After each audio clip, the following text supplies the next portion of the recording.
If you've been keeping up with the Alpha Growth draft, you may have seen one of the live streams where Commissioner Tripp and me did a recap of the initial draft for games in the year. And during that stream, Tripp thought it would also be fun to have her own side draft. Mostly to see if we have the same gaming chops as the main contestants, but also to give light to how much more the year has to offer other than the 20 games that were picked. And I decided to make this video before I dive too deep in some Hades 2 and Slime Rancher 2. So let's start with me. The first game I drafted was Dispatch, a game where you play a former hero that is currently working as a hero dispatcher while his mech gets fixed in the shop. Kinda oversimplifying the story, but I chose this game because upon the first trailer, I loved the funny writing and the voice acting that complemented it. And after I played the demo, I was checking for the release date, which was recently announced for October 22nd. And then we go to Tripp's first game, which was The Outer Worlds 2, the sequel to The Outer Worlds from Obsidian Entertainment, expecting more silly futuristic comedy while exploring the universe. The Outer Worlds was already well received, and if I remember correctly, people only really felt that the combat was pretty generic. So if the sequel is the upgrade we expect, Tripp might have a banger on his squad. The next game I chose was Marvel 1943: The Rise of Hydra. Yeah, that pick is tough, right? Yeah, it was, until it got delayed before I even made this video. Yeah, it stings, but I'm good because I swapped it out with Sword of the Sea before it recently released.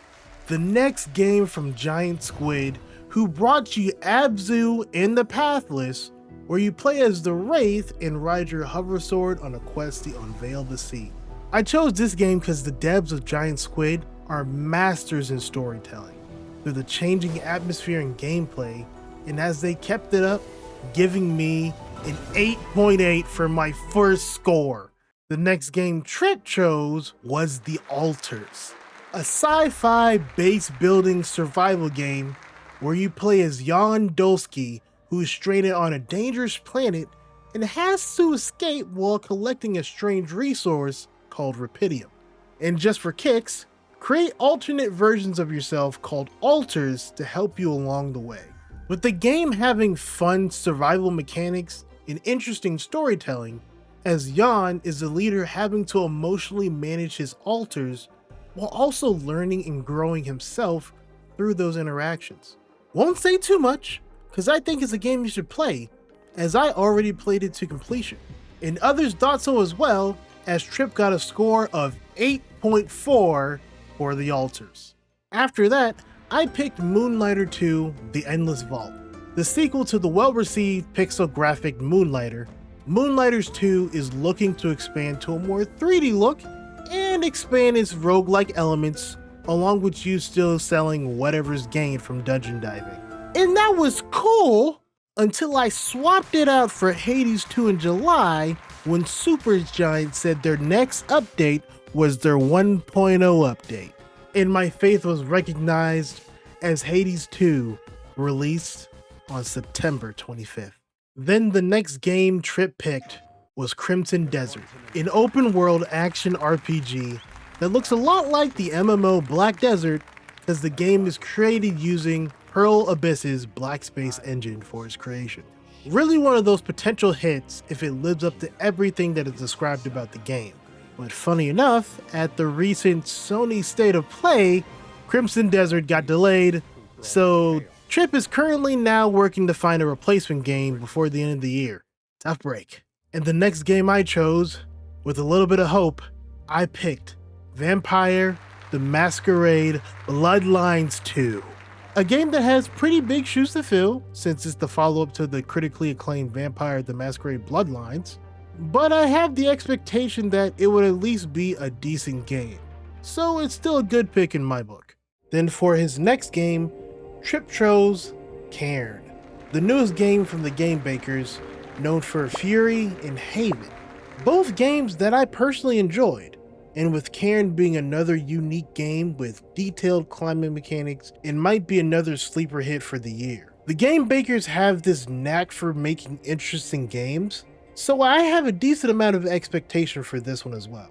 And with something that totally didn't happen after I finished recording this video, Karn got delayed to 2026. So Tripp has to pick another game to replace that too. And for my final pick, I chose Directive 8020, the latest horror game by Supermassive Games, which of course got delayed to 2026.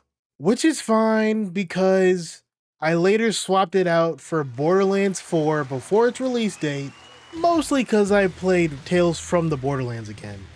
Borderlands 4 being the newest entry to the Borderlands series, boasting about a return to form for the series' humor and improved gameplay, which I mostly agree with.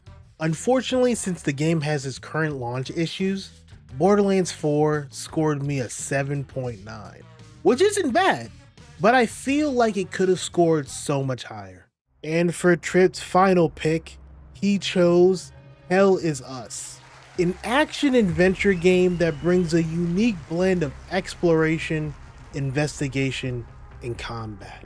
Hell Is Us is one of those games that has the guts to do one thing that's only really seen in Dark Souls games from Software, which is the game doesn't hold your hand, forcing you to pay attention to parts of the game to unlock secrets, learn about the world, and progress through the game. And having the guts to tell a story that makes obvious allusion to real-world issues while also laying the groundwork for discussion on how these issues affect everybody. Hell Is Us earned Tripp a 7.5. Still showing that while some parts of the game might have been undercooked for mainstream appeal, taking a chance to make something new in the gaming space with a good amount of polish makes you stand out. And that is all I have for you right now for the side draft, with me currently leading with a 16.7 and Tripp trailing behind with a 15.9. The year is still not over and my pockets are already in therapy because there's still more games to come. Hopefully I see you when the main draft finishes the Mario Kart Draft Challenge, because we got some new scores from the main draft too. Either way, thanks for watching, and maybe consider subscribing to see what else I got in store. See you in the next one.